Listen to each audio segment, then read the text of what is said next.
Hello everyone, स्वागत है सभी का। आज हम भक्ति काल का परिचय, नामकरण एवं इसकी भूमिका के बारे में जानेंगे और जानेंगे आगे ज्ञानाश्रय शाखा के बारे में। ठीक है, नाम पर मत जाना, आगे देखते हैं। और आदिकाल को हमने कंप्लीट कर लिया है, हिंदी साहित्य इतिहास लेखन को कंप्लीट कर लिया है। तो अगर आपने वो वीडियोज़ नहीं देखी हैं तो प्लेलिस्ट बना दी गई है। हिंदी साहित्य का निःशुल्क बैच आपको यहाँ पर यूट्यूब पर पूरा मिल रहा है।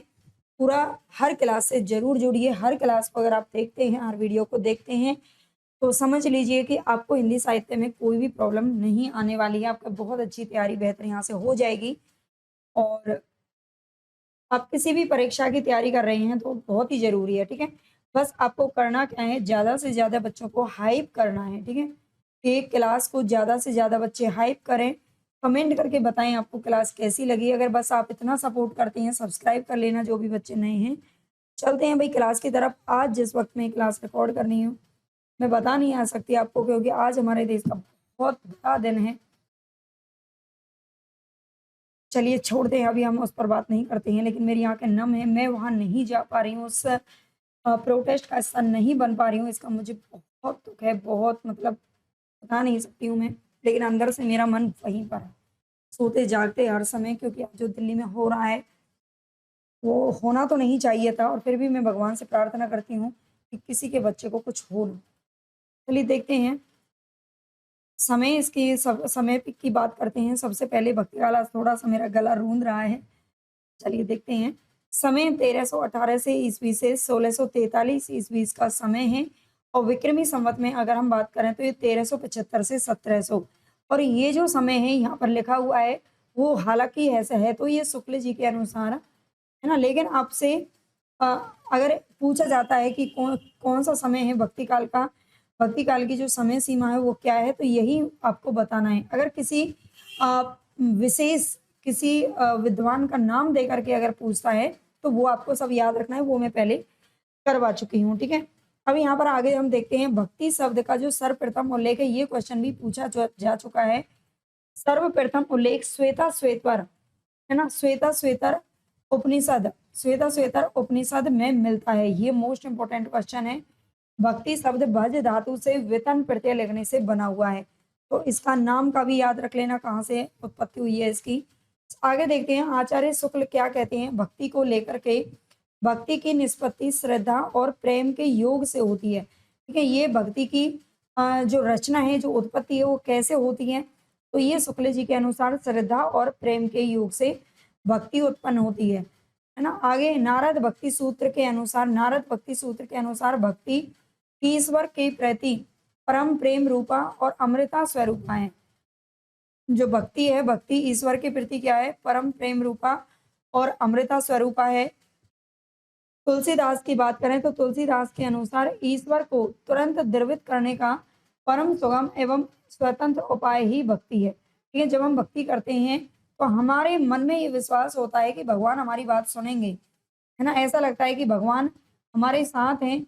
बस हमारा देखिए, सबसे बड़ी क्या बात, जो भक्ति होती है ना, वो एक विश्वास का ही दूसरा रूप होती है। जब हम भक्ति करते हैं तो हमारे मन में कहीं न कहीं विश्वास होता है कि अगर हम गोवर्धन की परिक्रमा भी लगा रहे हैं, तो इससे हमारी मन्नत, जो हमारी इच्छा है, वो पूरी हो जाएगी, है ना?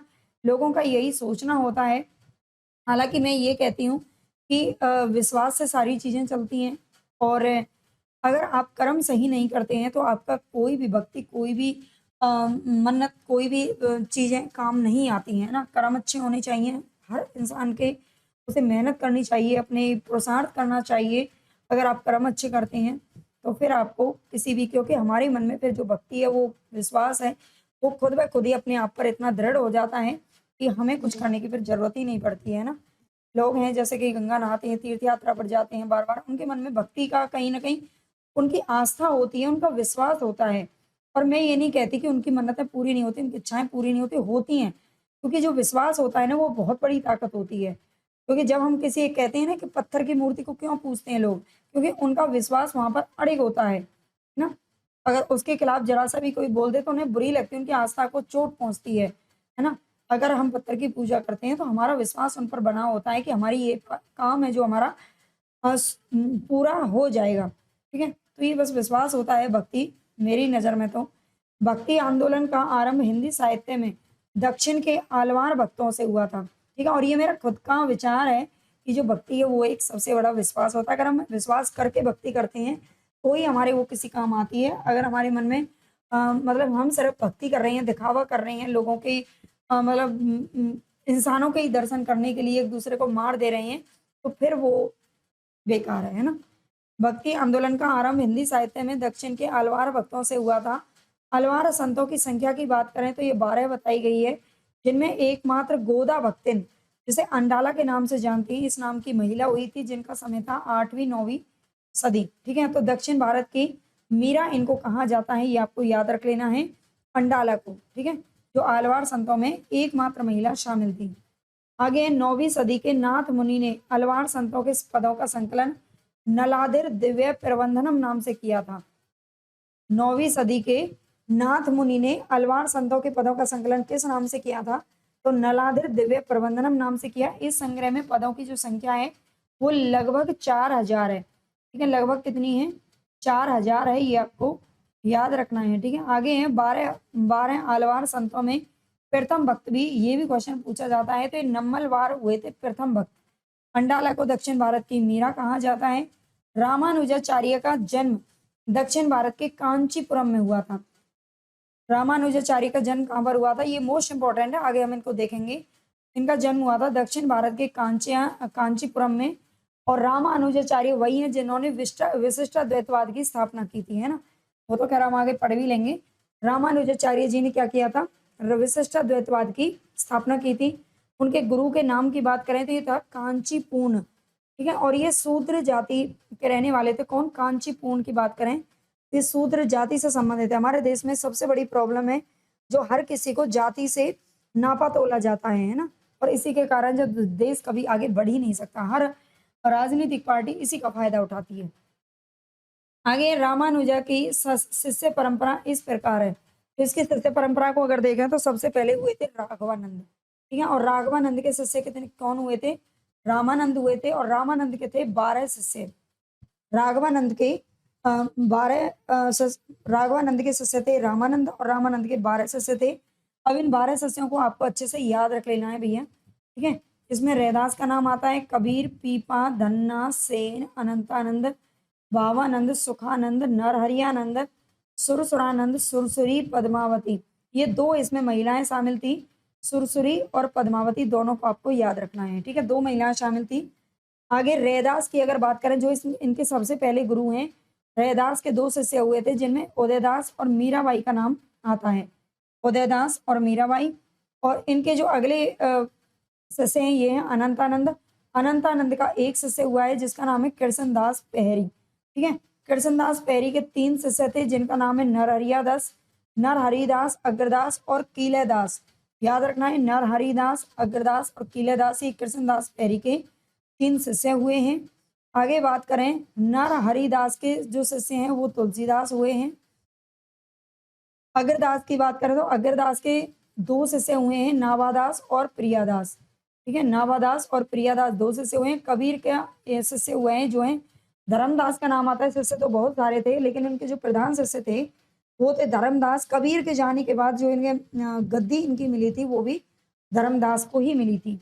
आगे आता है यहाँ पर भक्ति काल का नामकरण। भक्ति काल का नामकरण देखेंगे। ठीक है, भक्ति काल का नामकरण किसने क्या नाम दिया है ये बहुत जरूरी है जानना, और यहाँ से प्रश्न आप जानते हैं हमेशा बनते ही बनते हैं।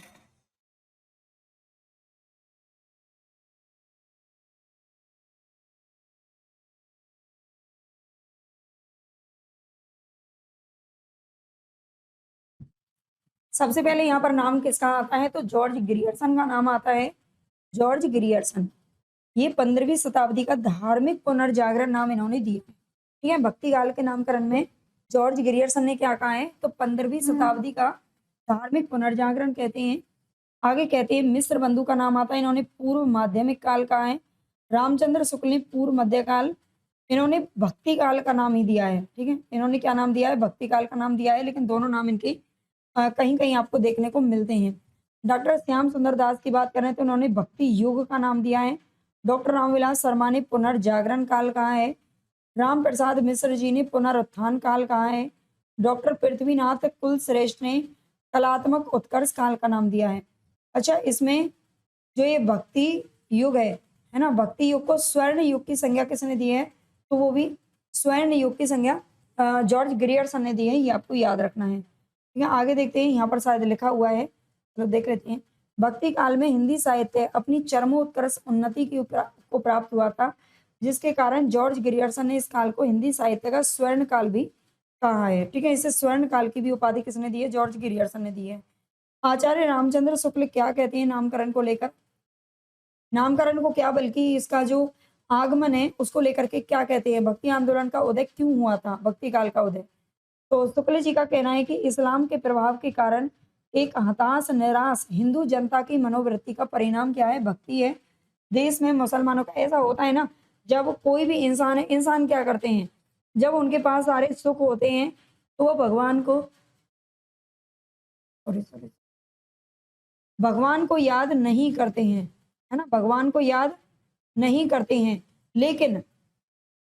लेकिन जब वो कभी दुखी होते हैं, है ना? जब वो दुखी होते हैं तो वो भगवान की भक्ति करते हैं, है ना? भगवान की भक्ति करते हैं कि भगवान मैं ये करूँगा, वो करूँगा, उस वक़्त। इसी प्रकार शुक्ल जी का ये कहना है कि इस्लाम के प्रभाव के कारण जब मुगलों के यहाँ पर बार-बार आक्रमण हो रहे थे, जो आदिकाल के अंत से ही हमको देखने को मिल जाते हैं, है ना? शुक्ल जी के हिसाब-किताब में लिखा भी हुआ है। और वो कहते हैं कि भक्ति काल में ये जो आंदोलन थे, आंदोलन इसलिए हुआ था, भक्ति लोग इसलिए करने लग गए थे क्योंकि वो हताश और निराश हो चुके थे। वो अपने आप को बचा नहीं पा रहे थे, वो जीत नहीं पा रहे थे। कहीं न कहीं वो हार उन्होंने मानी और वो भगवान की भक्ति के शरण में चले गए। ठीक है? एक हताश निराश हिंदू जनता की मनोवृत्ति का परिणाम भक्ति है। देश में मुसलमानों का राज्य प्रतिष्ठित हो जाने के कारण हिंदू जनता के हृदय में गौरव, गर्व और उत्साह के लिए अवकाश नहीं रह गया था। हिंदू जनता के सामने उनके इष्ट आराध्य देवों की मूर्तियां तोड़ी जाती थी, उपास्य पुरुषों का अपमान किया जाता था। तब ईश्वर की भक्ति की ओर उन्मुख होना स्वाभाविक था। आगे है, भक्ति का मूल स्रोत दक्षिण में था। शुक्ल जी का दूसरा कथन है कि भक्ति का जो मूल स्रोत है वो दक्षिण में था। 7वीं सदी में अलवारों ने भक्ति भावना शुरू की थी। धीरे धीरे उत्तर भारत में फैली राजनीतिक परिवर्तन के कारण शून्य हृदय हो चुका था और इसको भक्ति को फैलने का पूरा स्थान मिल गया था उत्तर भारत के लोगों के हृदय में। आगे कहते हैं, आचार्य हजारी प्रसाद द्विवेदी का नाम आता है। ये कहते हैं कि भक्ति आंदोलन भारतीय चिंतन धारा का स्वाभाविक विकास है। वो कहते हैं कि अगर यहाँ पर हिंदू मतलब इस्लाम अगर नहीं आया होता, तब भी भक्ति आंदोलन या भक्ति काल का जो जैसा आज इसका जो विकास है वो वैसा का वैसा ही होता है ना, यही सब हमें देखने को मिलता। तो ये हजारी प्रसाद जी कहते हैं। अगला ये कहते हैं कि नाथ सिद्धों की साधना, अवतारवाद, लीलावाद और जातिगत कठोरता दक्षिण भारत से आई हुई धारा में एकाकार हो गई। ये आंदोलन और साहित्य लोकोन्मुखता एवं मानवीय करुणा के महान आदर्श से युक्त है। ठीक है, आगे ये भी इनका कथन है। हजारी जी आगे और कहते हैं कि यह आंदोलन हिंदू जनमानस की आस्था और स्वतः स्फूर्त प्रेरणा की उपज है ना? स्वतः मतलब लोगों को खुद से प्रेरणा मिली, वो खुद ही भक्ति में लग गए। ये हजारी प्रसाद द्विवेदी जी का कहना है। इस संबंध में इन्होंने लिखा है कि मैं इस्लाम के प्रभाव को भूल नहीं सकता हूँ, फिर भी जोर देकर ये कहना चाहता हूँ कि यदि भारत में इस्लाम ना आया होता तो भी भक्ति का भारत में आना, सोने आना वैसा ही होता जैसा कि आज है। ठीक है, भारत में भक्ति काल तब भी होता अगर यहाँ पर राजनीतिक परिवर्तन नहीं होते या मुगलों के आक्रमण नहीं होते, राजनीतिक मतलब जो भी छेड़छाड़ की गई थी वो नहीं होते तो, है ना? आगे है, जॉर्ज ग्रियर्सन एवं मैक्स वेबर के अनुसार भक्ति ईसाइयत की देन है। उनका ये तर्क हास्यास्पद है कि रामानुजाचार्य को भावावेश एवं प्रेमोल्लास के धर्म का संदेश ईसाइयों से मिला था, है ना? ऐसा लगता है, मतलब हंसी आती है इस बात को सुन करके, ऐसा ये यहाँ पर बताया गया है। डॉक्टर ताराचंद्र के अनुसार भक्ति अरबों की देन है ना? भक्ति को अरबों की देन कौन बताता है? तो डॉक्टर ताराचंद्र कहते हैं। बाबू गुलाब राय का कथन है कि भक्ति काल पराजय की क्षति का पूरक है। भक्ति काल क्या है? पराजय की क्षति का, पराजय में जो नुकसान हुआ था उसका पूरक है भक्ति काल। डॉक्टर सत्येंद्र जी कहते हैं कि भक्ति द्राविड़ी उपजी लाए रामानंद, है ना? भक्ति द्राविड़ यानी कि दक्षिण में उपजी थी और बाद में यहाँ लाने का, उत्तर भारत में लाने का श्रेय किसको जाता है? तो वो रामानंद को जाता है, ये इन्होंने कहा है। आगे रामविलास शर्मा भक्ति आंदोलन को एक जातीय और जनवादी आंदोलन कहते हैं। रामविलास शर्मा भक्ति आंदोलन को एक जातीय और जनवादी आंदोलन कहते हैं। इन्होंने भक्ति काल के समय को लोक जागरण काल का नाम दिया है। ठीक है, तो इन्होंने भक्ति काल के समय को लोक जागरण काल कहा। ये मोस्ट इंपॉर्टेंट है, इसको आपको अच्छे से याद रख लेना है। आधुनिक काल को ये नव जागरण काल कहते हैं। आगे यहाँ पर नाम आता है जॉर्ज ग्रियर्सन का। हम अपने को एक ऐसे धार्मिक आंदोलन के सामने पाते हैं जो इन सब आंदोलनों से कहीं अधिक विशाल है, जिन्हें भारतवर्ष ने देखा है। इस युग में धर्म ज्ञान का ही नहीं बल्कि भावावेश का विषय हो गया था। आपको याद रखना है ग्रियर्सन क्या कहते हैं कि हम अपने को एक ऐसे धार्मिक आंदोलन के सामने पाते हैं जो इन सब आंदोलनों से कहीं अधिक विशाल है, जिन्हें भारतवर्ष ने पहले कभी देखा है। डॉक्टर राधा कमल मुखर्जी का कहना है कि पराजित और निराश उत्तर भारत को चौथे महान धर्म सुधार की प्रेरणा दक्षिण से मिली है। ठीक है, पराजित और निराश जो उत्तर भारत के लोग थे, उनको चौथे